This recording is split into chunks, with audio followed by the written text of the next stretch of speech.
समाजकारणामध्ये अत्यावश्यक अशी त्या ठिकाणी गरज आहे. विठ्ठल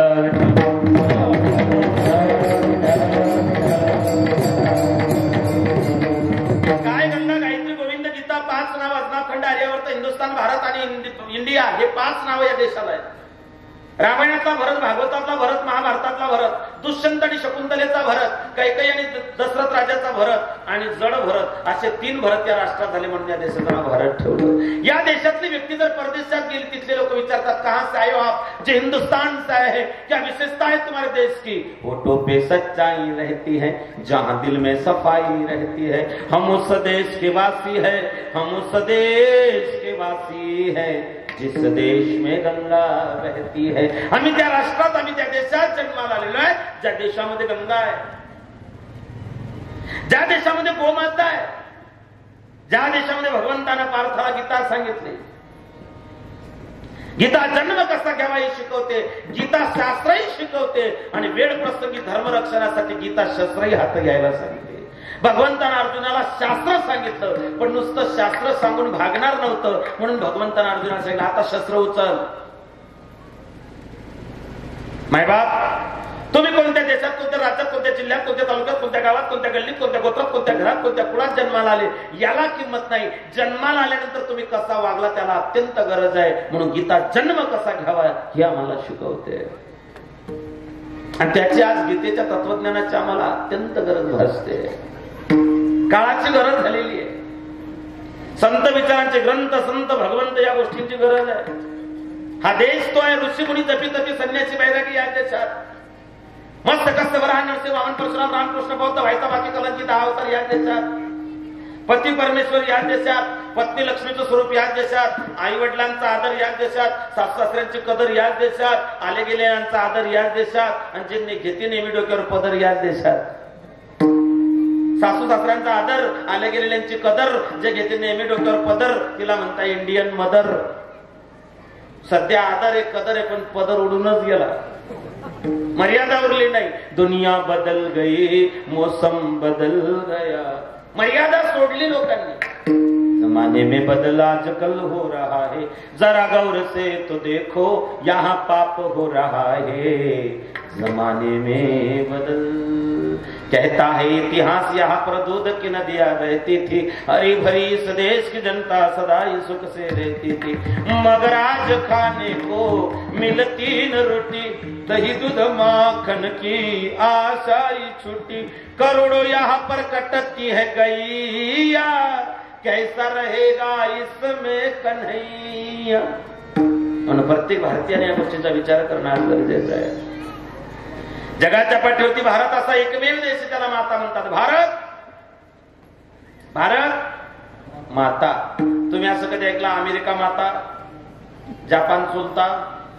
अजिबात नाही. भारत, भारतासारखा देश नाही, महाराष्ट्रासारखं राज्य नाही, पंढरपुरासारखं तीर्थ नाही, पांडुरंगासारखं दैवत नाही, ज्ञानोबरायांसारखे संत नाही, ज्ञानेश्वरीसारखे ग्रंथ नाही, वारकरी संप्रदायासारखा पंथ नाही, रामकृष्णासारखा मंत्र नाही, रामायणासारखी आचारसंहिता नाही, दशरथासारखा बाप नाही, कौशल्यासारखी माय नाही, रामासारखा मुलगा नाही, सीतेसारखे सून नाही, उर्मिलीसारखी जाऊ नाही, श्रुतकीर्ती मांडवीसारखी देरा नाही, जेठाणे नाही, भरतासारखा भाऊ नाही, लक्ष्मणासारखा बंधू नाही, हनुमंतासारखा सेवक नाही, विभीषणासारखा मित्र नाही, रावणासारखा शत्रू नाही, कोल्ह्या इतका लबाड नाही, कावड्या इतका धूर्त नाही, काजळा इतकं काळं नाही, लोण्या इतकं मऊ नाही, माणसाच्या देहासारखा दुसरा कोणताच नाही आणि छत्रपती शिवाजी महाराजांनंतर पुन्हा दुसरा राजा झाला नाही.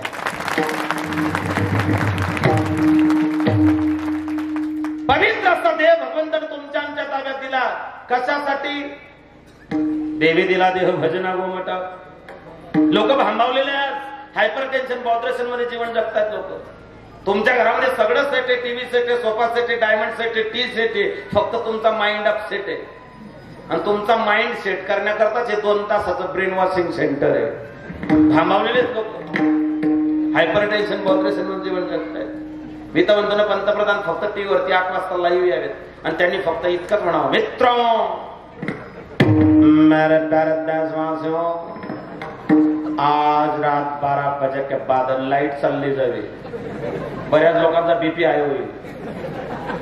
दिवाळीच्या पिरियड मध्ये नोटाबंदी झाली. परिणाम असा झाला, दिवाळी असल्या कारणामुळे गरीब लोक ऍटम बॉम्ब फोडत होते, श्रीमंत लोक झंडू बॉम्ब सोडत होते. त्या नोटाबंदीमुळे कुणाच्या घरातलं किती काळा धन बाहेर आलं मला माहित नाही, पण माझ्या घरातलं आलं. सप्टेंबर मध्ये मला गाडीचा हप्ता भरतो. मी तिला म्हटलं काय काय म्हटलं तुझ्याकडे काही पैसे होते? पैसे कायचे पैसे? मी कीर्तन करते, मी कथा करते, मी दक्षिणा, मी तुमच्या कोंबल्या मला फिरते का? म्हटलं बास देऊ नको. सप्टेंबर मध्ये 1 रुपया दिला नाही. 8 नोव्हेंबरला रात्री 8 वाजता तो पांढऱ्या दाढीवाला बाबा टीव्हीवर लाईव्ह आला. मित्रों मेरे प्यारे देशवासियों, भाई और बहनों, आज रात 12 बजे के बाद 1000 और 500 की नोट हमेशा के लिए बंद हो गई. 9 तारखेच्या सकाळी 10 वाजता मला म्हणली महाराज काही पैसे पाहिजे. मी म्हटलं पैसे? आता तुझ्याकडे पैसे? डब्यातून चुरगाड्या 4 गाड्या 500च्या 11 जुन्या नोटा बाहेर आल्या. हे फक्त माझ्याच घरातलं नाही, तुमच्याही घरात तीच परिस्थिती होती. कोण बोलीन तो भांडे घासेल. पुरुष मंडळी तुम्हाला एक सल्ला सांगू का? बायको माहेरी गेली, माय राहून घरी आली. तिने कधी म्हटलं माझ्या आईने मला 2 ग्राम सोनं करून दिलं, समजावं खिसा मारल्या गेला. एकदम साधा सरळ गणित, जास्त मेंदूचा भुगा करायची गरजच नाही. ही वस्तुस्थिती माणूस भांबावलेला आहे. हायपर टेन्शन मध्ये जीवन जगतायत लोक. इतके भांबावलेले आहेत, ज्या एसटीतून खाली उतरतात त्याच एसटीत चढतायत. काही रस्त्यानं चालताना त्यांचेच बोलतायत. त्या नोटाबंदीत आमच्या शेतात असं करत गेलो. भांबावलेला आहे माणूस. मायबाप जो माणूस म्हणून जन्माला आला, जीवसृष्टीचे नियम आहेत. एक आहे निर्गुण सृष्टी, दुसरे सगुण सृष्टी. एक आहे सजीव, दुसरे निर्जीव. चाले हे शरीर कोण बोलवे तो, किंवा चाले हे शरीर. मी एका पोराला विचारलं काय चाले हे शरीर कोणाचे असत्य? तो म्हणे बाबा चाले हे शरीर पायाचे असत्य. त्याला म्हटलं शरीर जर पायाच्या सत्याने चाललं असतं मग प्रेत का चालत नाही? आणि प्रेत जर चालला असतं, प्रेतानं पोरांना सांगितलं असतं खांदेकरांना, पोरं हो तुमच्या तब्येती काही बरोबर नाही, तुम्ही असे डांबरी रोड नाही, आम्ही तुम्हाला असं शॉर्टकट पत्र्याच्या शेडमध्ये भेटतो. एक पोरग सायकल शिकलं. सायकल असो, मोटरसायकल असो, माणूस पडल्याशिवाय शिकत. सायकल असो, मोटरसायकल असो, माणूस पडल्याशिवाय शिकत. सायकल असो, मोटरसायकल असो का दुसरा अजून काही असो, माणूस पडल्याशिवाय शिकत. एक पोरग गल्ली सायकल गल्लीतून गावात गावातून मेन रोडला समोर प्रेत यात्रा होती. रघुपती राघव राजा रामपती तर बाबा सीताराम. पोरग घाबरलं भांबल त्याला ब्रेक मारा, पायट्या द्यावं की अंडे बाबा काय जसं गेलं तसं मड्याला जाऊन धडकलं. मड खाली पडलं, चारी खांदेकरी बाजूला पडली, तो खाली पडला, त्याच्या गुडघ्याला सायकल लागली, रक्त भांबाळ झाला. लोक बोलायला लागले, बरोबर बावडट तुला आता तुला डोकं तुला वाचा, तुला कॉमन सेन्स आहे का? तो म्हणला शांत बसाव. लोक म्हटले का धड्या तुला करता का? तो म्हणला गपचे बसाव. जो खाली पडला तो एक शब्द बोलत नाहीये. मला तेच म्हणायचंय, जो पडतो तो एक शब्द बोलत नाही, बाकीचे काभर गावात धिंगाणा घालता, मला तेच कळत नाही. त्या लेकराला कळत होतं का? नाथ महाराज त्याचं उत्तर देतात. परिमळ गेली उसकुल देठी आयुष्य शेवटी देह तैसा, आयुष्य शेवटी देह तैसा, आयुष्य शेवटी देह तैसा,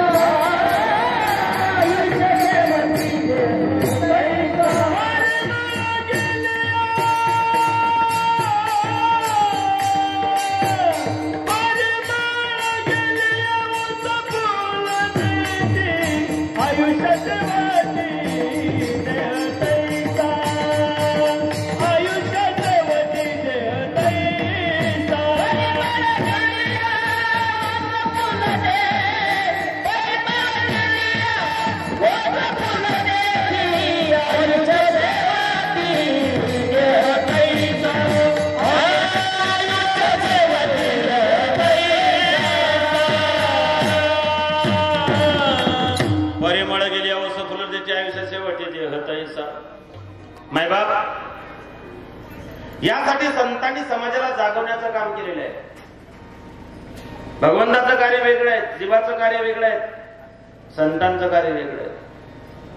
संत समजले पाहिजे. सध्या लोक कोणालाही संत समजतायत. तुम्ही राम रहीमलाही संत समजून बसले. संतांच्या काही परिभाषा आहेत. साधू, सा प्लस धू इज इक्वल टू साधू.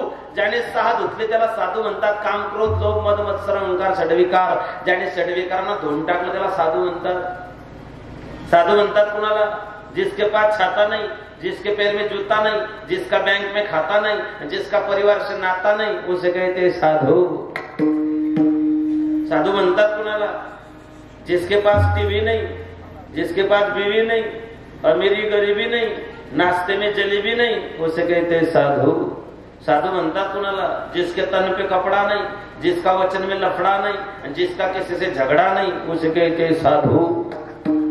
संत तोची जाणा जगी, दया क्षमा ज्याची अंगी, लोभ हंता नाही मना, जगी विरक्त तोची जाणा। संतांचं कार्य काय? अवतार तुम्हा धराया कारण, उद्धराया जन जड जीवा, त्यांना साधू म्हणतात। खरं सांगू का, तुम्हाला मला सगळ्यांना कोणता रोग झालाय? कमी कष्टात जास्त पैसा, रात्रीतून सुख। कमी कष्टात जास्त पैसा, रुपयावर 80 रुपये। काय भाव आहे तुमच्याकडे? रुपयावर 80 रुपये। ओपन जेवू देत नाही, कोणच झोपू देत नाही। कमी कष्टात जास्त पैसा, रात्रीतून सुख।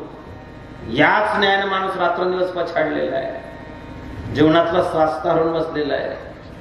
लोभ हंता नाही म्हणा, जगी विरक्त तोची जाणा। संतांचं कार्य